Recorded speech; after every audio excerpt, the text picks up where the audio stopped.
Hello everyone, ये the study गुरु और मैं हूं अनिल कुमार। इस वीडियो में हम डिस्कस करेंगे कि हरियाणा में असिस्टेंट प्रोफेसर की भर्ती क्यों नहीं हो रही है और भर्ती कब हो सकती हैं, क्यों नहीं हो रही है, कब हो सकती हैं, लास्ट भर्ती कब हुई थी, तो कितनी सीट अब कितनी सीट आ सकती हैं, और जो भर्ती में आने के लिए क्या क्या चैलेंजेस आ रखे हैं, तो फिर उसके हम सॉल्यूशन देखेंगे कि भाई किस वजह से रुकी हुई है, हम क्या करें तो उसकी रिक्रूटमेंट आ सकती हैं।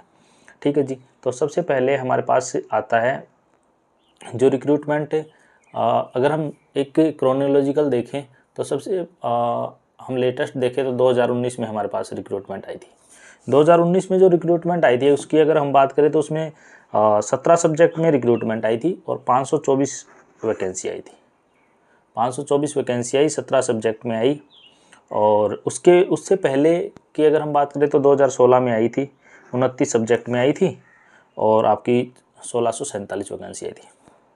तो ये मान के चलो आप कि 2019 में जो आई 524 वैकेंसी आई, उसके बाद क्या हर साल असिस्टेंट प्रोफेसर रिटायर ही नहीं हो रहे, या रिटायर हो रहे हैं, कॉलेजेस में वर्कलोड बढ़ रहा है, तो रिक्रूटमेंट क्यों नहीं हो रही?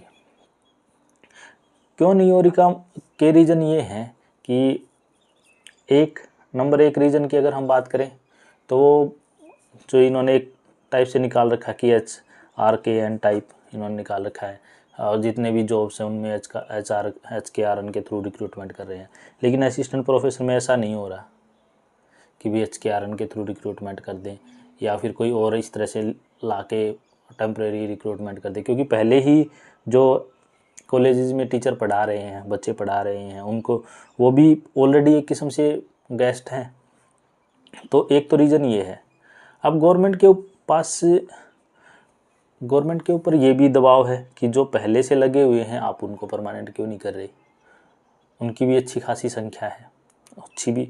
हरियाणा में जो वैकेंसी की बात करें तो 8,500 के आसपास टीचर की जो स्ट्रेंथ है, उनमें से 4,000 के आसपास काम कर रहे हैं। 4,500 वैकेंसीज आज के दिन भी आप भर सकते हो। अगर आप जो कॉलेजेस में काम कर रहे हैं उनको भी लगा लो और स्ट्रेंथ निकालो तो भी 3600-3800 कुछ वैकेंसी हैं जो आप कभी भी भर सकते हो। तो अब बात आती है कि ये भर्ती कब होगी। ये भर्ती देखो, अभी तो कई रीज़न है। देखो, अभी एक तो लोकसभा की वो चल रही है, लोकसभा की रिक्रूटमेंट लोकसभा की जो इलेक्शन है वो चल रही है। उसके बाद हरियाणा में जो इलेक्शन होंगे वो अक्टूबर में के आसपास होंगे।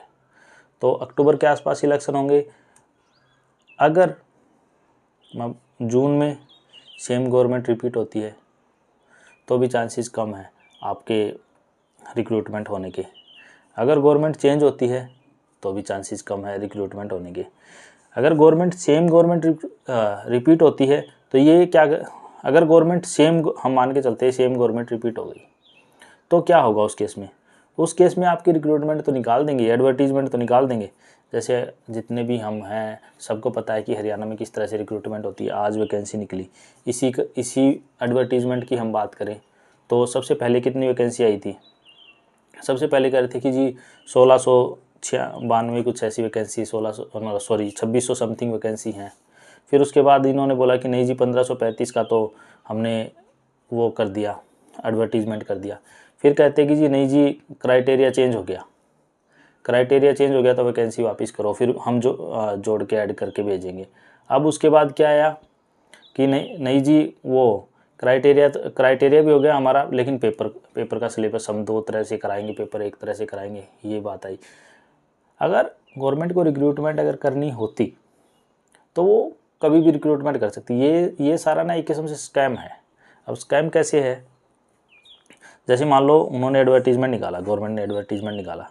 गवर्नमेंट भी तो क्या करती है, बच्चों से टाइम बाई करती है। उन्होंने एडवर्टीजमेंट निकाला, फिर उन्होंने एडवर्टीजमेंट के बाद क्या किया कि जी हम तो इसे री-ऐड कर रहे हैं जी, जो नेट के नए बच्चे आए हैं उनके लिए, फिर हम इसमें जी सिलेबस चेंज कर रहे हैं। फिर क्या कहेंगे जी, ओहो ये तो इलेक्शन आ गया और अगले इलेक्शन में हम इसको जब हमारी गवर्नमेंट बन के आएगी तो हम भरेंगे। वो गवर्नमेंट आ गई तो वो उसे पता है कि 5 साल तो अब हम आ ही गए, अब क्या है। अगर नई गवर्नमेंट आ गई तो फिर वो एक्सक्यूज़ देगी कि जी पहले वाली जो एडवर्टीजमेंट थी वो करो कैंसिल, नई एडवर्टीजमेंट निकालो जी। अब इस दरमियान कुछ बच्चे मान लो 5 साल 4 साल 3 साल ख़राब हो गए उन बच्चों के।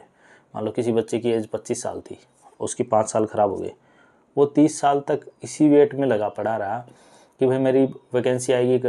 मान लो कभी री ऐड हो गया, कभी ये हो गया, कभी वो हो गया, उन्हें 2 महीने तैयारी की, 1 महीने तैयारी की। अगर वो ये सेम चीज़ कहीं और अप्लाई करता भाई, अगर मान लो उसे पता होता कि भाई नहीं होगी रिक्रूटमेंट, तो उसका जो प्रोडक्टिव टाइम है वो कहीं और किसी स्टेट में जाके ट्राई करता। स्टेट में जाके ट्राई नहीं करता तो मान लो मास्टर डिग्री कर रखी है बच्चे ने तो पोस्ट डॉक्टरेट करता, डॉक्टरेट कर रखी तो पोस्ट डॉक्टरेट करता, कुछ तो अपना रास्ता देखता ना।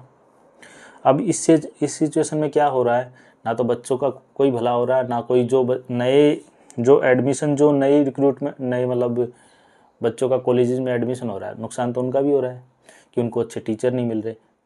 जो टीचर है मतलब वो सफिशेंट नहीं है। एक टीचर कितनी क्लासेज ले लेगा? बच्चे तो नए हर साल बढ़ते ही जा रहे हैं, आप रिक्रूट नहीं करोगे तो ये थोड़ी कि बच्चे ग्रेजुएशन करना छोड़ देंगे या फिर जो मतलब पोस्ट ग्रेजुएशन करना छोड़ देंगे या फिर आप अपनी लेकिन नुकसान अल्टीमेटली जो बच्चे। अब इसका सॉल्यूशन क्या है अगर हम बात करें तो इसमें चैलेंजेस में तो यही चैलेंजेस जो मैंने आपको बताया भी। अब रास्ता क्या है? देखो बहुत से बच्चे मेल करते कि जी हाँ इस तरह का मेल हम HPSC को कर रहे हैं, इससे ये हो जाएगा। देखो मेल कर रहे हो अच्छी बात है, लेकिन इससे सॉल्यूशन क्या आएगा?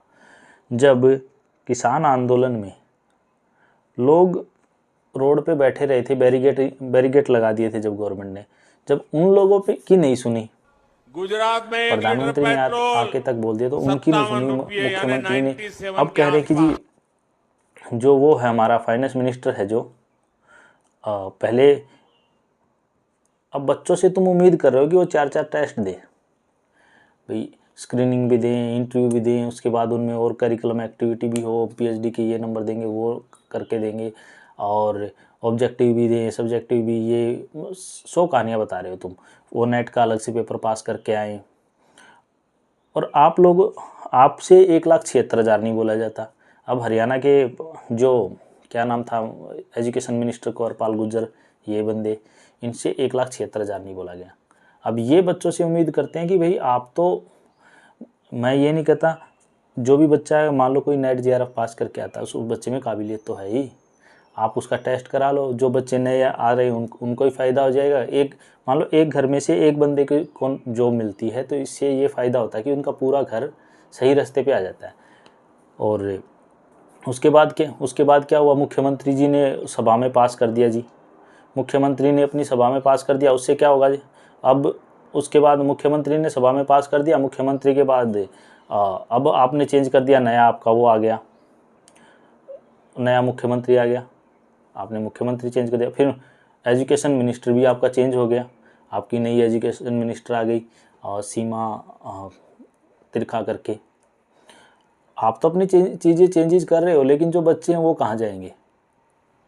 अभी मेरे हिसाब से अब इसका सॉल्यूशन आप मानो तो मेरे हिसाब से इसका सॉल्यूशन एक ही है कि जो भी जितने भी जो यंग लोग हैं वो जब भी मतलब आप वोट करने जाओ तो सोच समझ के वोट करना चाहिए आपको, कि नहीं कि आप कौन सी गवर्नमेंट आपको एजुकेशन दे सकती है, कौन सी नहीं दे सकती। लेकिन मेरे हिसाब से तो सभी गवर्नमेंट ऐसी ही है, मतलब ऑलमोस्ट आपको।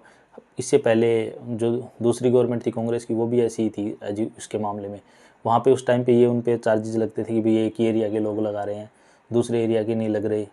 और अब ये गवर्नमेंट आई तो ये भर्तियाँ ही नहीं निकाल रही, तो एरिया के लगने के चांसेस ही ख़त्म हो गए। तो इस तरह से हो कि जब तक आवाज़ नहीं उठेगी तो कुछ नहीं होगा। अगर आप चाहते हो कोई मतलब फिक्स सॉल्यूशन हो, तो आप जब वोट डालने जाओ तो आप ये मुद्दा भी ज़रूर मतलब एक ट्विटर पे चलाओ, X पे चलाओ, तो इससे क्या होगा कि हाँ एक हवा बनेगी। मतलब X पे जो मुद्दा चलता है आज के टाइम पे वो जल्दी ट्रेंड में आ जाता है। अगर आप इसको HPSC और असिस्टेंट प्रोफेसर करके इसको X पे ट्रेंड करोगे तो मैं ये गारंटी देता हूँ, क्योंकि ज़्यादा तैयारी करने वाले 50,000 बच्चे तो कम से कम होंगे। अगर 30,000 40,000 बच्चे भी इस पर वो करते हैं, ट्वीट करते हैं, तो मैं गारंटी देता हूँ आपकी 5 दिन के अंदर गवर्नमेंट का इस पर कोई ना कोई एक्शन हो जाएगा।